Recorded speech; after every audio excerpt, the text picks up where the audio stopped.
Iya. Sabar ada ya.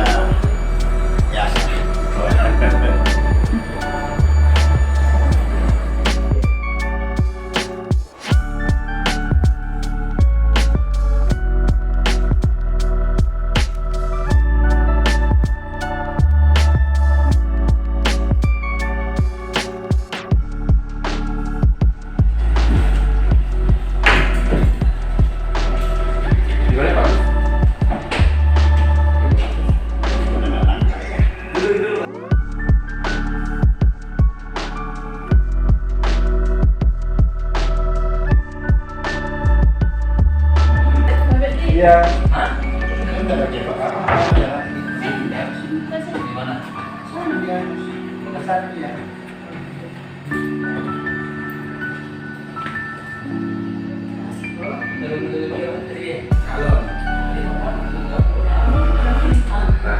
Mana lain bagus?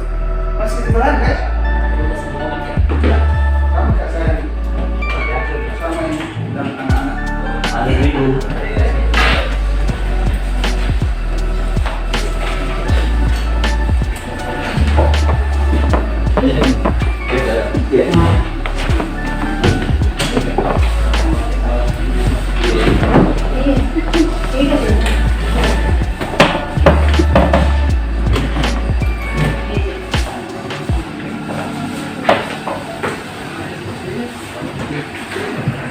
PJBD.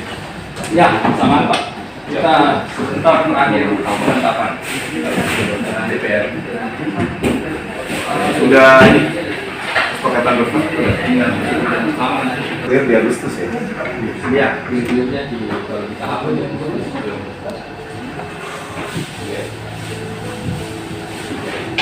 Saya tadi ini masih ada proses kita mulai saja di CPR dan belum juga jadi.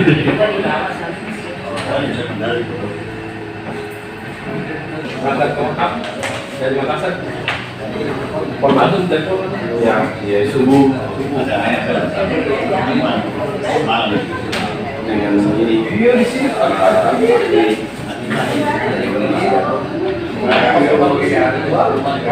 Bagus. Ya, bagus. Bagus pakai di sana. Oh, kayaknya sama. ya bagus untuk kayak perencanaan. Baru-baru berduka. Ya, tadinya besok. Ya, tadinya nanti malam, buka. Jadi kan besok malam. Silakan. Dimulai. Oke, dimulai. Ya. Oh, sudah datang konsentrasi. Tidak. Kira sudah siapa? Alhamdulillah masih muda. Orang sudah 40.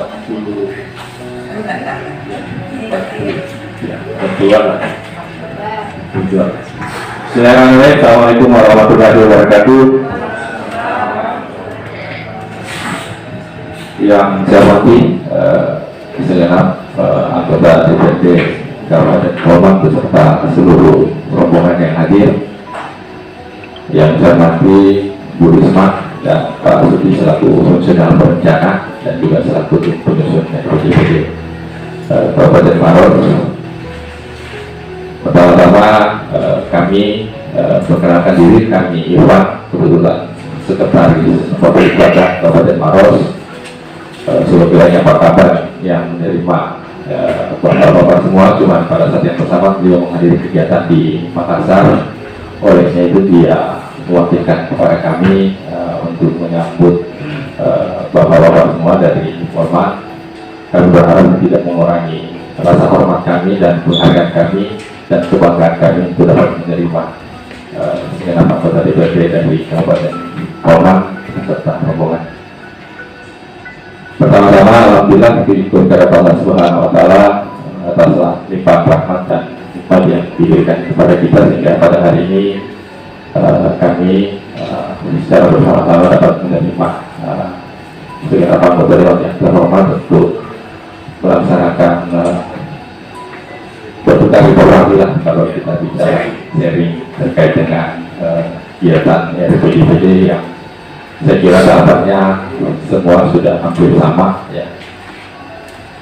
kebetulan saya didampingi oleh Pak Sudi. Ya, silakan. Saya didampingi oleh Pak Sudi selaku konsultan perencana, dan beliau yang bertanggung jawab di PON 45 ya. 45, kemudian di samping saya Pak Ibu Risma, beliau bertanggung jawab di PON 1, 2 dan penutup ya. Kami ada beberapa tim penyusun, tapi saat bersamaan ada beberapa kegiatan. Jadi hari ini kami bertiga, kami berharap bahwa di sharing hari ini kita bisa bertukar informasi. Kami juga memang sementara dalam penyusunan, di awal-awal penyusunan ini hampir semua tim penyusun di setiap kabupaten itu pusing ya, bingung karena RPJMD kita tahun ini pendekatannya imperatif ya. Pendekatannya imperatif artinya apa? Dari sekarang kita mengikuti apa yang menjadi di RPJM nasional ya. Semua imperatif, mulai dari visi, mulai dari emisi ya. Kalau di sini katanya itu dalam kata ya 845 ya, 17 8 dengan 45. Jadi memang imperatif ini menjadi bagian agak memusingkan bagi tim penyusun, karena yang kita juga munculkan adalah potensi lokal ya, sehingga memang dalam penyusunan RPJ berjalan oleh teman-teman di tim penyusun bukan lagi ilmu perencanaan, ada bahasa seperti itu, ilmu penyelarasan. Jadi apa yang imperatif dari pusat itu yang coba diselaraskan dan dicari benang merahnya ya. Jadi saya kira mungkin kami sekarang dalam tahapan pembahasan di DPR, insya Allah sebentar habis Jumat kita akan adakan pemantapan.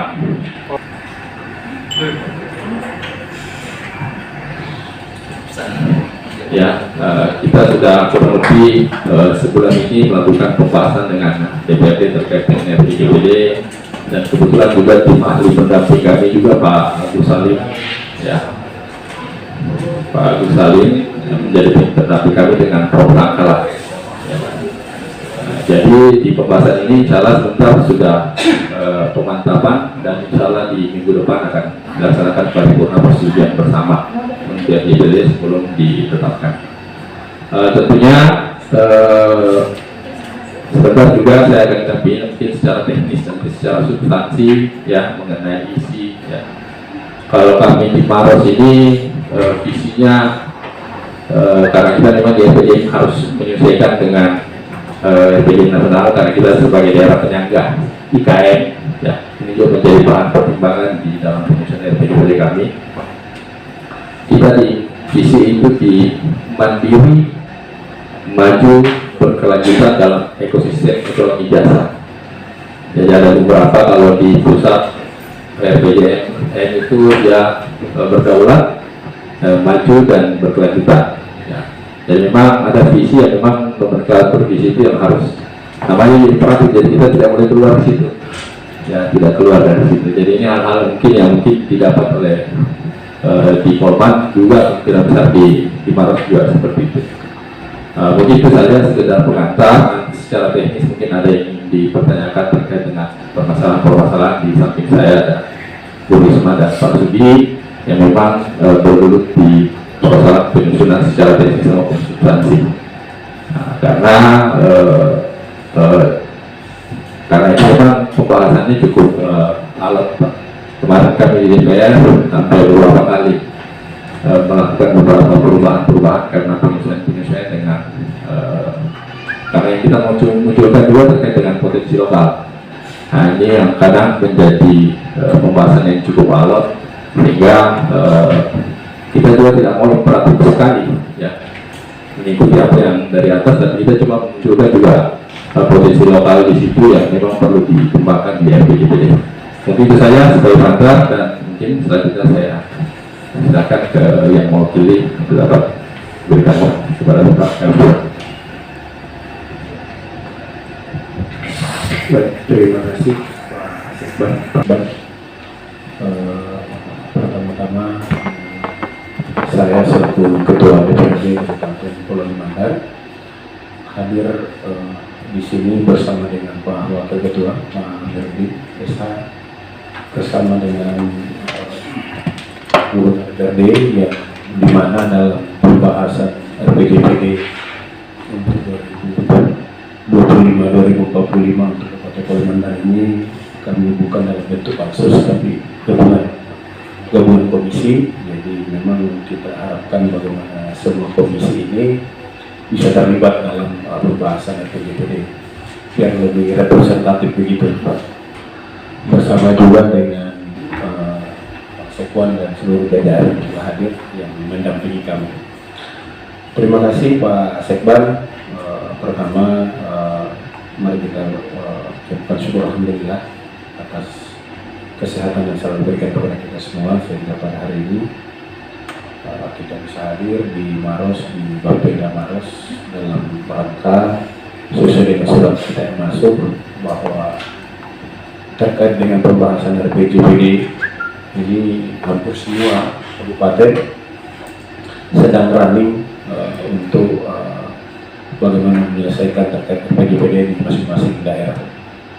Nah, terkait di Pulau Mandar ini kami juga sudah melakukan konsultasi ke Bappenas beberapa waktu lalu, minggu lalu kami di Jakarta, dan memang apa yang disampaikan oleh Pak Sekban juga ini ya betul adanya bahwa imperatif ya bahwa sudah ada haluan-haluan yang harus kita ikuti. Jadi penyelarasan yang ada, dan walaupun itu tetap memang dibolehkan untuk bagaimana muatan-muatan lokal itu menjadi bagian yang tak terpisahkan dari RPJMD di setiap daerah. Nah, maksud dan tujuan kehadiran kami di sini ya saya kira sharing tentunya bagaimana menguatkan kita juga ini dari Kabupaten Polri Mandar, dan insyaallah juga mungkin ya wakil bersama teman-teman juga minggu depan kita akan melakukan persetujuan bersama, tapi ya, harus betul-betul didahului dengan referensi yang kuat untuk bagaimana draft yang telah diserahkan kepada DPRD ya, bisa betul-betul kita monitor, perhatikan yang seksama, bahas bersama untuk bisa bagaimana RPJMD ini betul-betul itu yang diharapkan untuk bagaimana kalau di kabupaten kami di Pulau Mandar 20 tahun ke depan. Nah, terkait dengan isi saya mungkin langsung saja karena ini ketua tim kerja ini lagi di perjalanan, tapi karena ini hari Jumat jadi kita juga harus menghargai waktu. Nah, terkait dengan hal ini mungkin hampir sama ya Pak Sekban. Ada hal yang poin yang utama ya yang mungkin dalam beberapa kali pembahasan kita ini menjadi tanda tanya di setiap anggota dewan, yaitu terkait dengan seperti apa RPJMD ini. Saya tidak tahu apa, kalau di sini mungkin tidak ada penyesuaian RTRW, masih tetap RTRW lama. Oh sudah selesai ya. Nah ini juga menjadi tanda tanya kita juga, karena kita juga lagi beriringan pembahasan RTRW. Nah ini RPJMD harus based on-nya seperti apa, apakah RTRW lama atau ya sementara berjalan. Itu juga menjadi dinamika dalam pembahasan di Pulau Mandar. Nah, saya tidak tahu seperti apa di Kabupaten Maros, mungkin bisa juga diberikan gambaran ke kita seperti apa. Dan yang mungkin juga beberapa poin juga di pembahasan di Jakarta saya kira clear ya, bahwa harus menyelaraskan dengan RPJMN. Tapi ada beberapa hal secara teknis yang sudah masuk ke beberapa yang tabel-tabel itu, yang angka-angka target itu. Bab 5 itu kan ada beberapa hal terkait dengan kesehatan. Apabila dalam 20 tahun ke depan ini ada pertumbuhan penduduk, ya, saya kira pasti positif pertumbuhan penduduk. Seperti apa target-target yang lain terkait fasilitas yang harus diberikan kepada masyarakat. Nah, itu tentunya angka-angka kalau di bidang kesehatan 20 tahun ke depan seperti apa target-target, apakah ada formula khusus yang dipakai di Kabupaten Maros. Itu juga menjadi perdebatan ya kemarin. Contohnya 20 tahun akan ada kenaikan di Polman itu 100 ribuan penduduk. Nah fasilitas rumah sakit itu masih tetap. Jadi itu ini 100 case contoh start 444 terus. Nah rasio terkait itu seperti apa, dan kita juga mendengarkan dari Maros ini seperti apa dalam hal menentukan target-target itu tadi salah satu contoh. Dan hal-hal yang lain mungkin nanti teman-teman juga akan mempertanyakan untuk sharingnya ini menjadi modal kita ini di Pulau Limanda seperti apa untuk mendapat referensi dari Kabupaten Maros. Saya kira itu ya menjadi pengantar saya, dan nanti juga berjalannya diskusi ini ya mudah-mudahan saya berharap ini bisa berkembang untuk bisa kita ambil sharing ini terkait dalam pembahasan PJPD Kabupaten Pulau Limanda tentunya. Saya kira itu Pak Samba. Terima kasih. Wassalamualaikum warahmatullahi wabarakatuh. Ya. Ya. Kebetulan RTRW kami lebih dahulu mengalami perubahan, mengalami revisi, yang dikarenakan ada beberapa prioritas nasional yang prioritas nasional untuk di Provinsi Sulawesi Selatan yang ada di Maros itu yang perlu dilakukan penyesuaian, termasuk perubahan batas wilayah. Jadi ada perubahan juga antara Makassar dengan Maros. Kebetulan alhamdulillah wilayah Maros sedikit berkurang lagi masuk ke wilayah Makassar. Jadi ini mengalami perubahan. Itu yang kami sesuaikan, Pak. Nah, adapun kami mengintegrasikan kebetulan di RPJPD Provinsi Maros itu ditetapkan sebagai kabupaten yang masuk di dalam kawasan Makassar. Jadi kalau di Sulawesi Selatan itu Pak ada 5 kawasan pengembangan. Jadi kawasan Makassar, kawasan Matampone, kawasan Parepare, kawasan Palopo, sama kawasan Bulukumba. Nah, kebetulan Maros masuk dalam kawasan Makassar. Dan kaitannya dengan Sulsel sebagai penunjang utama IKN di bidang pangan, maka Maros ditetapkan sebagai pusat kabupaten, sebagai pusat pertumbuhan untuk sektor perdagangan, jasa, industri, dan ekonomi kreatif berbasis ITEK.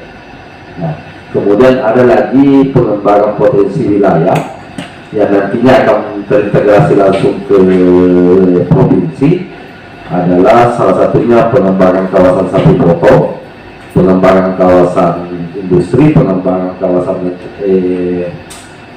Maminasata, pengembangan kawasan sentra tanaman pangan cabai, kedelai, dan DKI. Ini plotting Kabupaten Maros untuk kepentingan provinsi. Nah, inilah yang kami sesuaikan, yang kami tarik masuk di RPJPD. Dan itu masuk di bab 5, utamanya di subbab pengembangan potensi wilayah. Itu yang kami masukkan.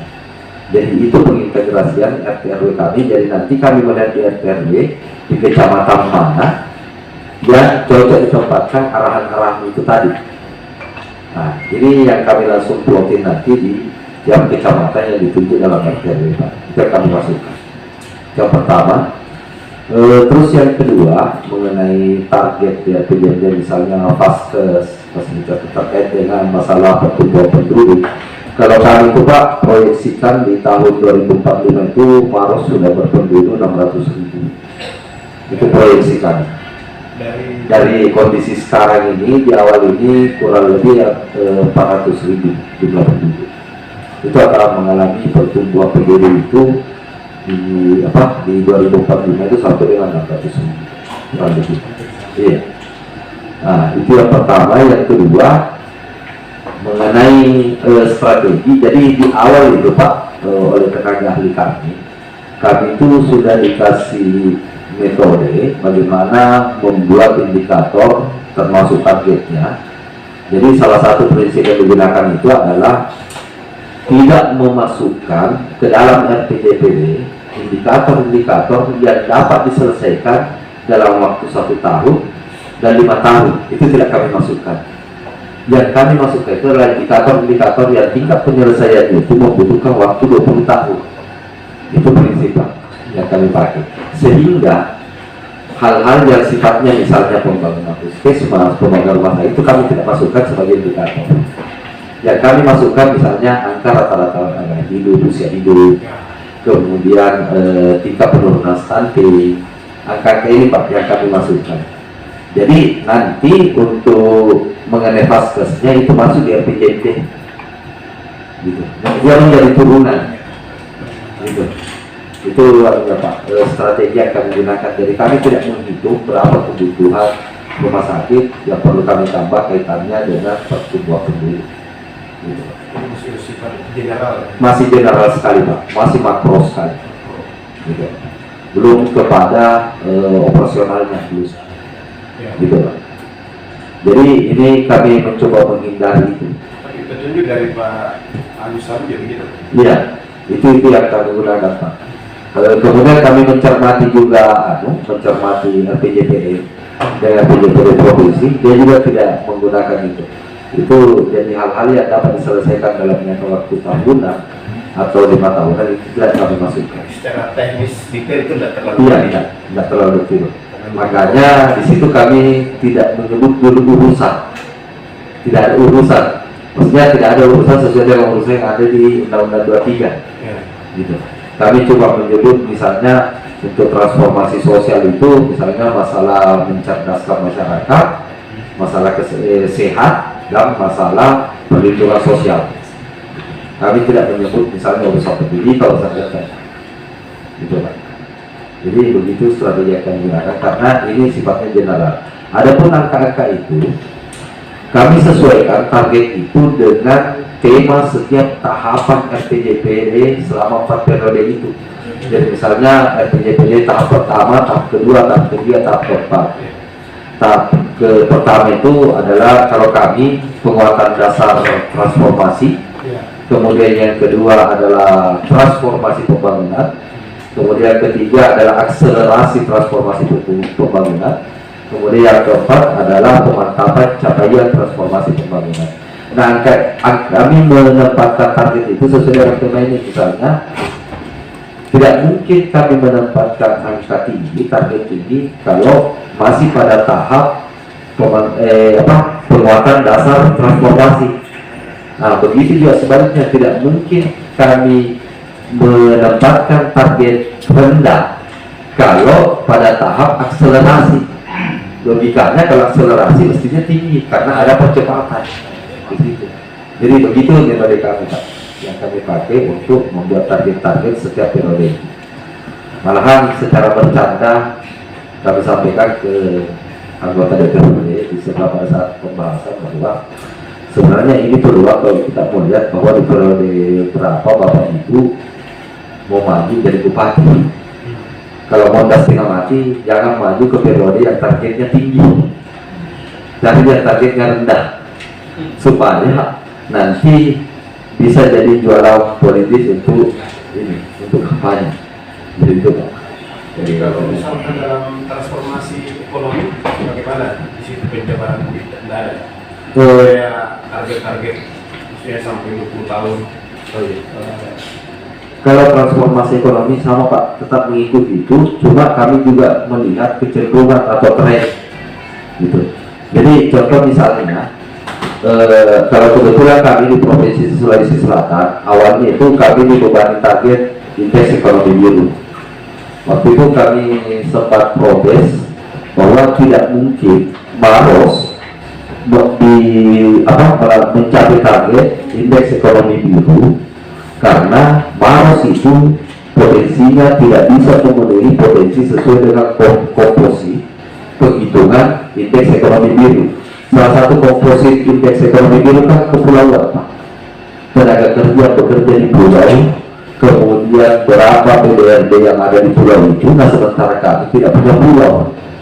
Makanya kami mengatakan bahwa kami tidak sepakat dengan target indeks ekonomi biru itu. Kalau komposit yang sesuai potensi kami yang mendukung indeks ekonomi biru, iya. Misalnya peningkatan kontribusi subsektor perikanan budidaya terhadap PDRB, iya. Kami siap. Nah, termasuk targetnya itu tadi Pak. Di awal kami berhitung dulu berapa baseline kami, kemudian untuk penguatan itu kami melihat potensi apa dulu yang kami mesti benahi, jadi otomatis targetnya tidak terlalu tinggi gitu. Nanti pada saat akselerasi baru kami ingin Pak. Seperti itu.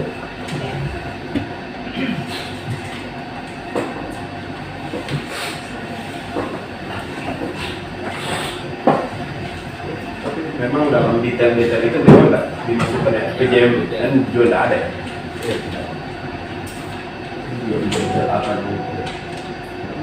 Jadi misalnya penguatannya bisa sama visi.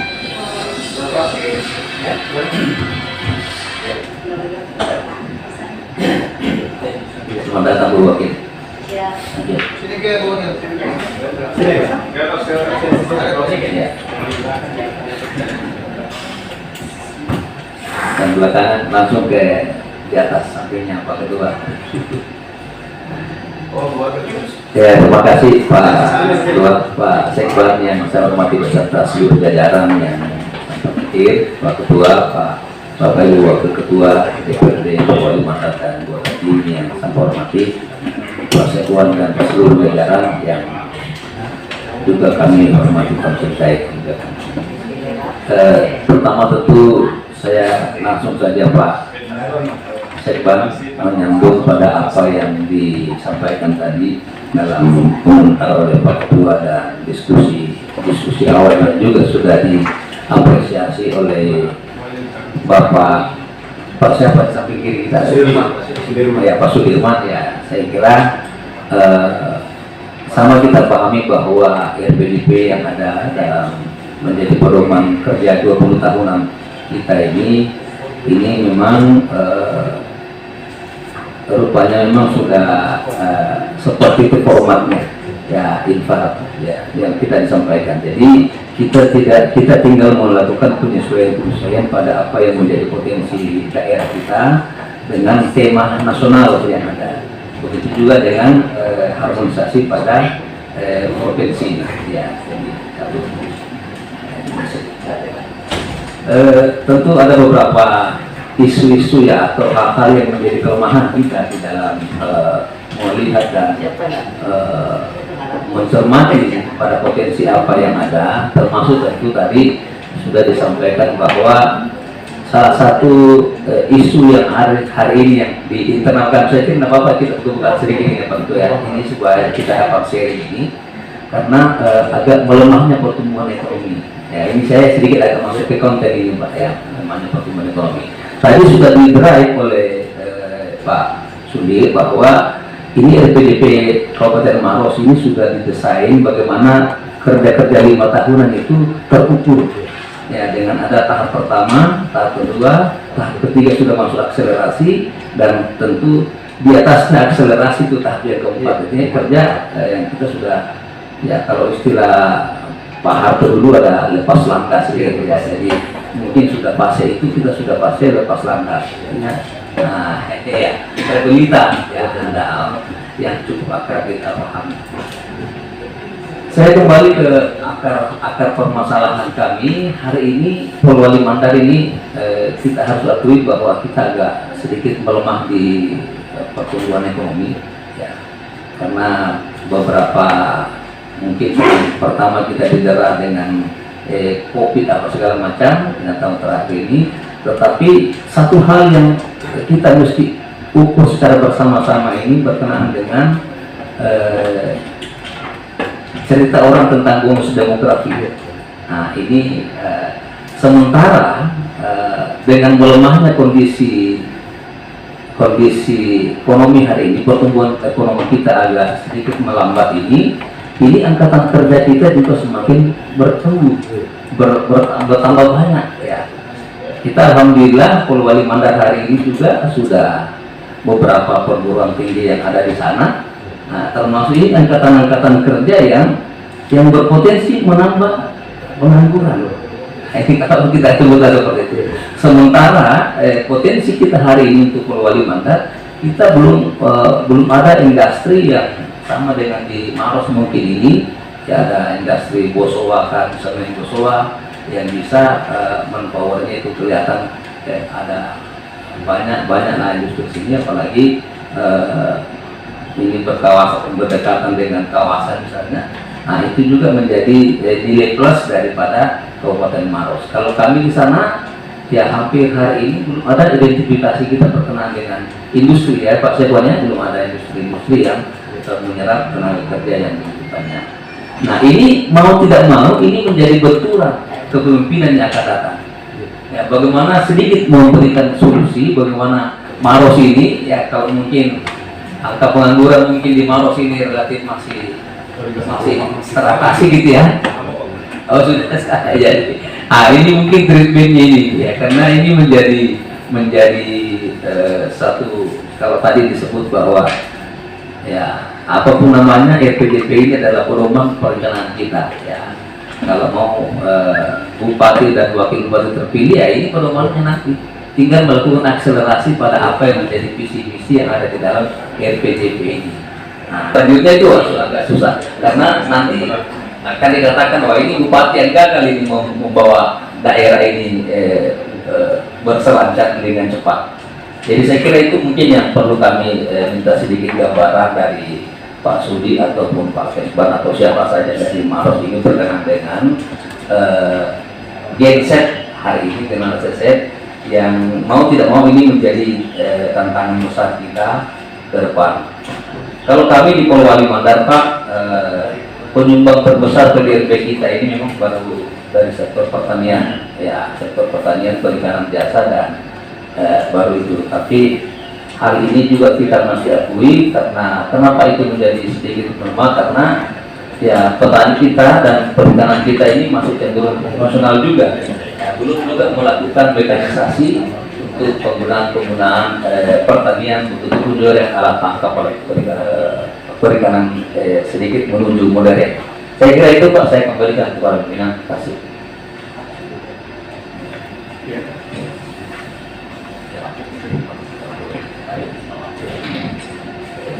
Ya, terima kasih Pak. Saya kira memang di kami juga bonus demografi ini memang menjadi isu strategis juga, menjadi permasalahan ya. Dengan makin bertambahnya jumlah penduduk sampai di 2045 tadi disampaikan oleh Pak Sudi, kita di angka 400, sekarang 600. Nah ini juga menjadi persoalan kita memang ketika menyusun divisi, karena divisi kami ini kan kami bicara mandiri, maju berkelanjutan dalam ekosistem ekonomi jasa. Nah, jadi memang kita memang kalau di Maros ini kami memang berdua sekitar ada 14 kecamatan ya. Dari segi wilayah kami ada pegunungan dan sebagian pesisir. Cuma pegunungan kami ini sudah masuk dalam kawasan, ya masuk dalam kawasan hutan. Kalau bicara itu kan kita tidak bisa lagi diolah, dia sudah masuk dalam kawasan.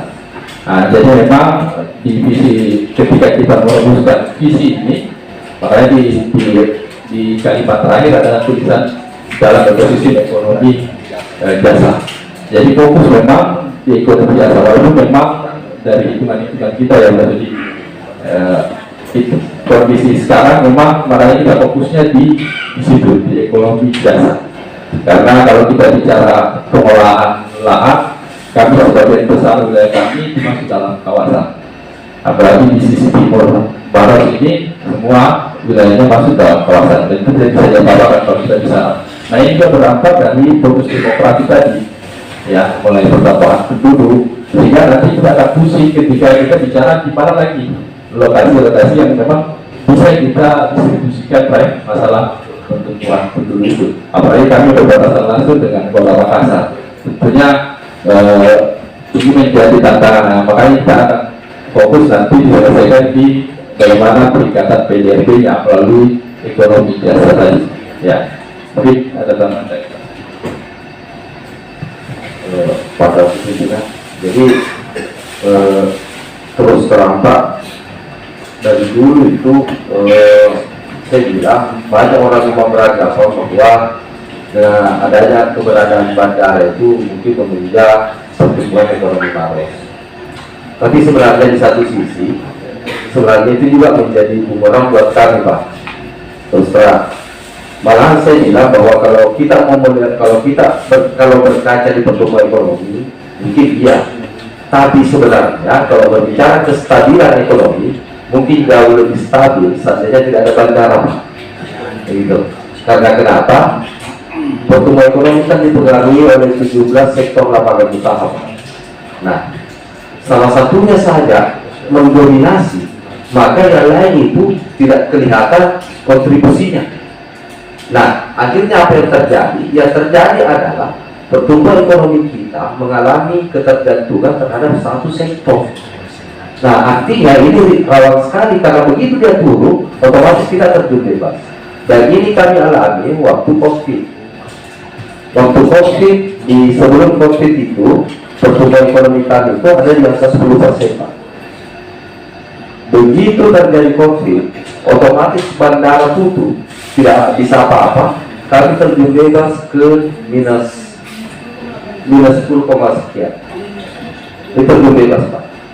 Nah, artinya apa? Kami ini tidak bisa karena yang lain tidak bisa berkontribusi, kecil, gitu. Kalau dari sisi PAD mungkin ya menguntungkan, tapi kan beda, Pak, pertumbuhan ekonomi dan PAD. Kalau pertumbuhan ekonomi kan berputar dalam satu kabupaten. Nah, ini kekurangannya, Pak. Tapi kalau kita berbicara pertumbuhan, iya, ya bisa. Yang kedua, sektor ini tidak bisa kami intervensi, gitu. Artinya tidak ada PBB kami yang bisa masuk ke situ untuk mengupayakan bahwa ini bisa stabil atau tidak. Karena kenapa? Ini kan otonomi sendiri, otak dia, otonomi bandara. Kami tidak bisa apa-apa. Iya. Persoalan tiket, kami juga tidak bisa menyuruh masyarakat terbang untuk beli tiket, gitu ya. Nah, akhirnya melihat kondisi ini untuk yang PJDB, makanya kami tidak lagi menitik beratkan pertumbuhan ekonomi itu lewat pertumbuhan ekonomi transportasi dan pergudangan, dalam hal ini bandara. Kami mendorong sektor-sektor lain yang punya potensi untuk dilakukan peningkatan. Itu yang kami target tinggi. Jadi contoh misalnya sektor jasa kan banyak, ada jasa keuangan dan asuransi, ada jasa pendidikan, ada jasa kesehatan, ada jasa sosial. Ini yang kami dorong, gitu. Jadi untuk ini supaya kita tidak lagi bergantung kepada satu sektor saja, supaya yang lain bisa mengimbangi. Jadi walaupun ini berfluktuasi, mengalami penurunan, ada yang bisa mengimbangi sektor lain, gitu. Jadi itu strategi yang kami gunakan terkait di pertumbuhan ekonomi. Terus mengenai demografi, salah satu kebijakan arah yang kami masukkan di arah kebijakan pembangunan di RPJMD adalah mendorong terbentuknya SMK yang terkait dengan potensi jasa yang akan dikembangkan di Maros yang siap kerja, gitu. Jadi tidak dulu, jadi kami meninggalkan wajib belajar 12 tahun itu, yang hanya sampai SMA. Kami mengejar yang sampai minimal D3. Itu kami targetkan. Karena kenapa? Begitu bonus demografi itu kan terjadi diperkirakan tahun 2030 sampai 2045 bonus demografi, Pak. Nah, pada saat itu kemungkinan yang bisa terserap di sektor formal itu adalah yang berjasa minimal D3. Kondisi sekarang saja SMA sudah sulit, itu rata-rata satu. Makanya kami dorong tingkat pendidikan itu minimal itu D3. Ini pun sudah harus berbasis keahlian. Itu yang pertama. Yang kedua, kami mendorong pengembangan ekonomi kreatif. Ekonomi kreatif itu utamanya berbasis digital. Karena ini tadi kebutuhan pekerjaan nanti itu akan mengarah ke pemanfaatan digital atau berbasis teknologi. Nah, ini tentu dibutuhkan tenaga kerja yang kreatif. Ini yang kami dorong, Pak. Ini yang kami dorongkan dalam arah kebijakan itu. Makanya salah satu di pertumbuhan PDB itu bukan lagi hanya 17 sektor itu, termasuk kami tambahkan itu kontribusi ekonomi kreatif terhadap PDB kita. Coba strategi kami. Terima kasih.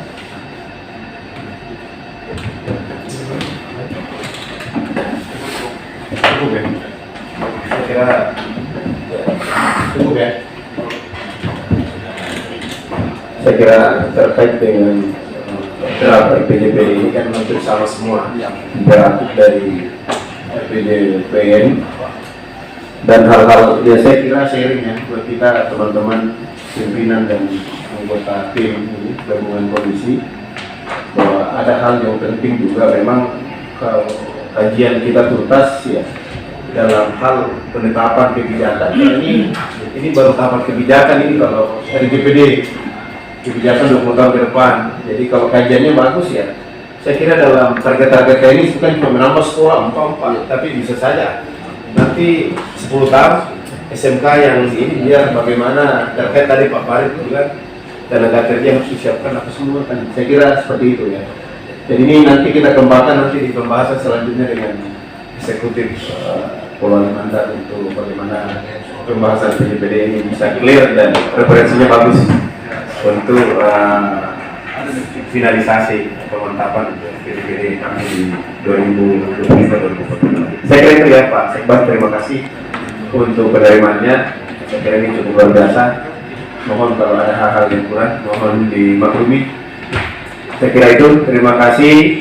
Saya ucapkan wassalamualaikum warahmatullahi wabarakatuh. Kami juga mengucapkan permohonan maaf jika dalam penyampaian kami ada hal yang kurang berkenan.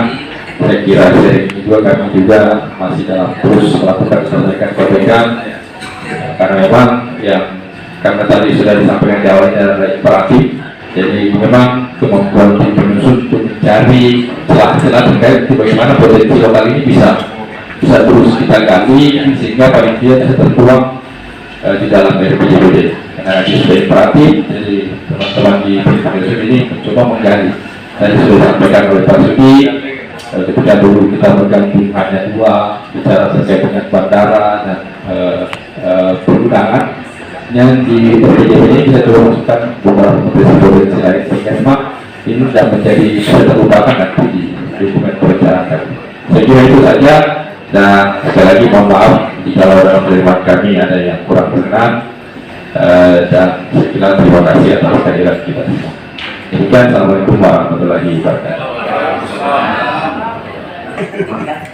Rencana awal itu DPRD kami itu Tapi kami fokusnya di sana bukan jasa argo industri karena besar lebih ya pertanian perkebunan. Iya, Jadi, cukup berada